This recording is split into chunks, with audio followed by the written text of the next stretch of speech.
여러분 안녕하십니까.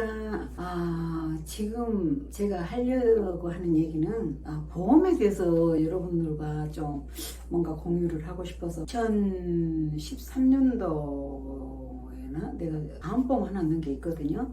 암보험 10년 만기가 다 돼간다면서 전화가 왔어요. 그러면서 갱신을 하게 될 거라고.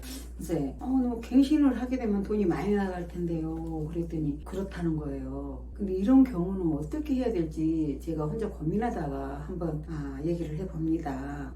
여러분들도 이런 상황이 되면 어떻게 결정을 내릴까 해지를 하려고 그런다 했더니 손해를 많이 본다는 겁니다. 예를 들어서 돈이 이제 한 300이 그러면 50밖에는 줄 수가 없다는 거예요. 장기 보험이다 해서.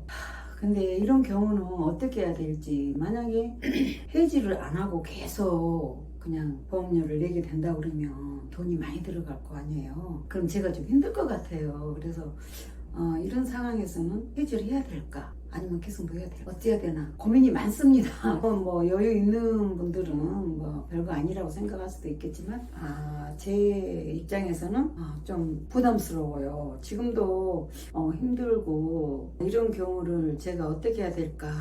보험 가입 잘못하면요 정말요 진짜 속상한 일만 생겨요. 그래서 지난번에도 좀 안 좋은 그런 상황이 있어가지고 보험 설계사하고 좀 싸웠거든요.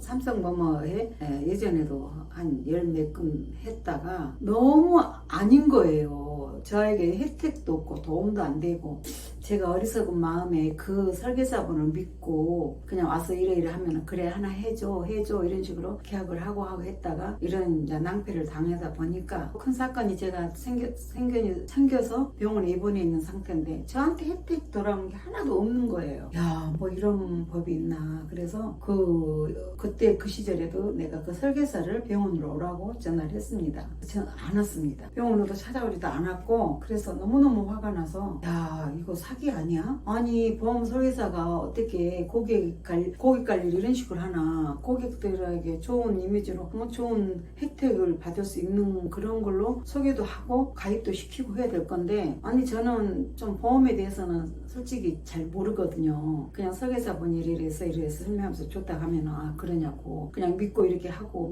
그랬는데, 그때 당시 그 삼성모모에 다닌 그 여자분이 찰떡같이 아주 나를 갖다가 속인 거예요. 너무 화가 나가지고 그냥 본사로까지 제가 전화를 했었습니다. 그 당시에 본사로 전화해서 난리를 한번 제가 피웠었어요. 그래도 소용없어요. 아유, 계란으로 바위치기지 그거 어떻게 큰 회사를 저 개인 한 사람이 이길 수가 있겠습니까? 화가 나니까 그냥 화만 잔뜩 그냥 화풀이 하고 그래서 제가 해지를 하면 무조건 손해본다는 걸 알지만 너무 싫었어요. 그때 그 당시에 그 회사 자체가. 그래서 그냥 보험 10개를 넘게 들었었는데 그냥 싹을 해지를 해버렸습니다. 너무 화가 났어요. 손해도 많이 봤죠. 손해를 봤지만 더 이상 그 회사를 상대로 보험을 하고 싶지가 않았었어요. 그런데 또 얼마 전에 또 제가 좀 몸이 안 좋아서 병원에 입원해 있을 때 어떤 아줌마가 와가지고 보험 설계사라고 하는데 그 병원에 입원했던 그 연세 드신 그 형님이 잘하니까 하나 저기 해라고 그래서 하나를 했어요. 가입을. 근데 분명히 그때 당시 말할 때는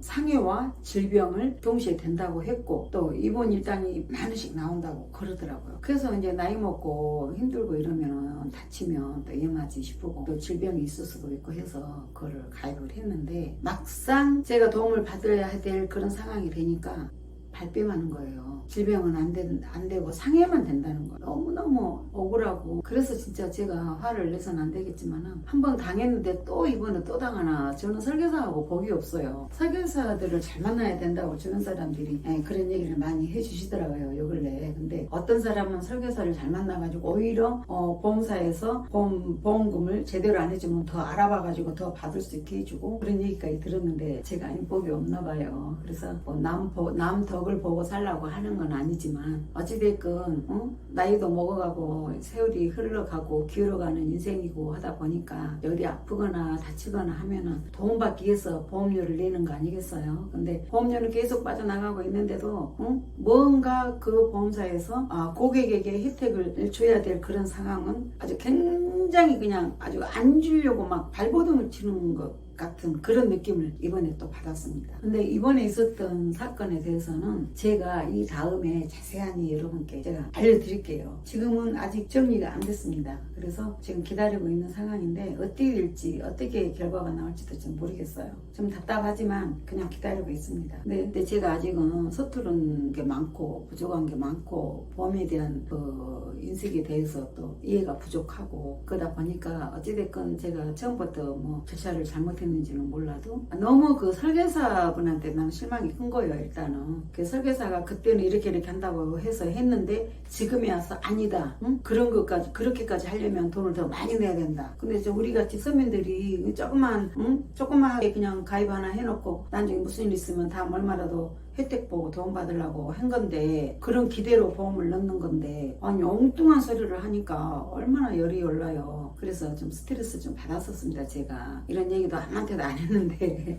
저 혼자만 끙끙 앓고 있었는데 오늘 희한하게 보험에 대한 얘기를 하다 보니 또 이 얘기까지 나오네요. 갱신 문제에 대해서 여러분께 말씀드린다는 것이 엉뚱한 대로 얘기가 샜네요. 제가 미흡한 점이 많아서 얘기를 좀 잘못한 부분이 있을 겁니다. 이해해 주시고 잘 받아서 새겨서 좀 들어주세요.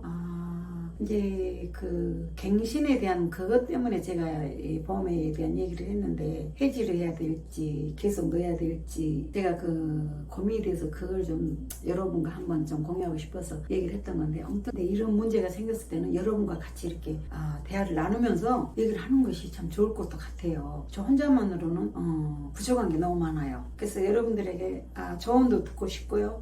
그런 경우는 어떻게 했으면 좋겠다 이런 얘기도 좀 들었으면 좋겠고요. 저 혼자 알아가는 것보다는 여러분과 같이 알아가면서 좀 모르는 건 배우고 싶습니다. 여러분 저에게 알 수 있는 얘기는 좀 도와주세요. 부탁합니다. 사랑합니다. 여기서 마칠게요. 두서없는 걸 들어주셔서 감사합니다. 안녕. 안녕.